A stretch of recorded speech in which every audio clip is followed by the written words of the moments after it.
Hi everybody, I wanted to share a few words with you, something that I know God really laid on my heart Sunday evening at church, and I know today's Friday, so it's taken me a few days to kind of piece together the words that I wanted to say, and then last night I heard something from a wonderful Christian woman that I know who's on the radio, and I heard her talking about a specific person in the Bible. She was talking about Elijah and King Ahab, and a very, very, well, I don't want to say common, but a well-known story about Elijah and King Ahab, and we know that about the drought and the fire from heaven. So this is what he was telling me Sunday. Our pastor was reading a verse about praying, just praising God. It was all about praising God.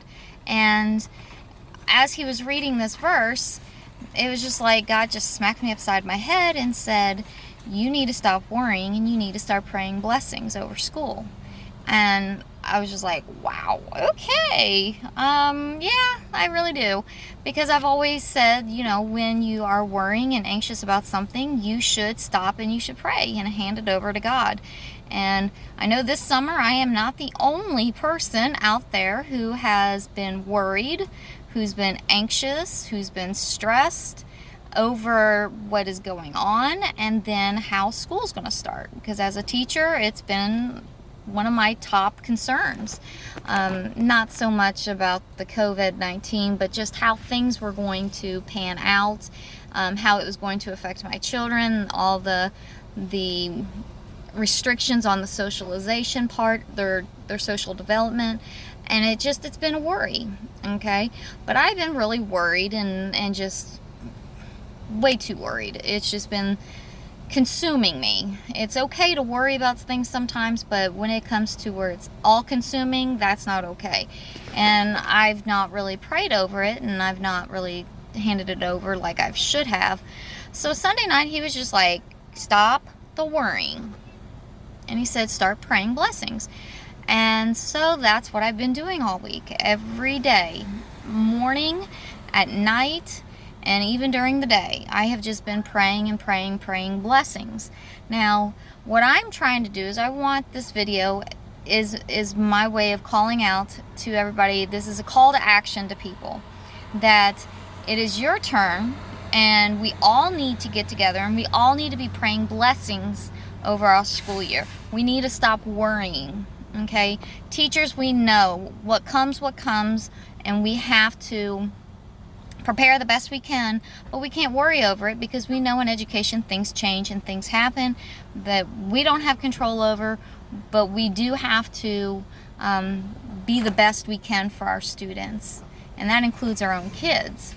So what I've been praying for, and I just want you to remember, first of all, before I tell you what I've been praying for, I just want you to think about this.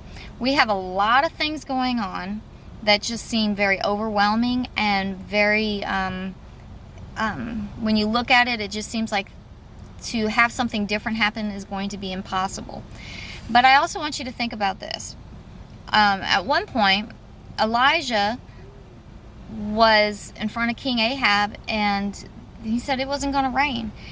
It didn't rain for 3 years. And all of a sudden, King Ahab and Elijah are having this, I say contest, but it was actually a test. See, what happened is that Elijah told King Ahab to get all of his priests for Baal, all of his priests up on Mount Carmel, and then they were going to create an altar for their gods, and then Elijah was going to create an altar for God, and they were going to offer sacrifices. And what happened? The prophets of Baal, they cried out, and nothing happened. But then Elijah had all this water poured onto the altar, onto the sacrifices, onto the stone, around it and everything. And all he had to do was pray out to God, and God sent this fire from heaven, and he just went, and he licked it all up, and it was gone. It was like one of the coolest things ever. I love this story. I love this Bible story, and because it shows how powerful God is. But at the time, it seemed impossible for something like that to happen. When that altar was so soaking wet for it to be consumed in fire. But it was. And then what happened afterwards is there was rain. What seemed completely impossible to the people around Elijah at the time was possible with God. So it doesn't matter how big or impossible something seems. We know that with all things, with man, things may seem impossible, but with all things, it's possible with God. It absolutely is possible. So there is nothing too big. Nothing.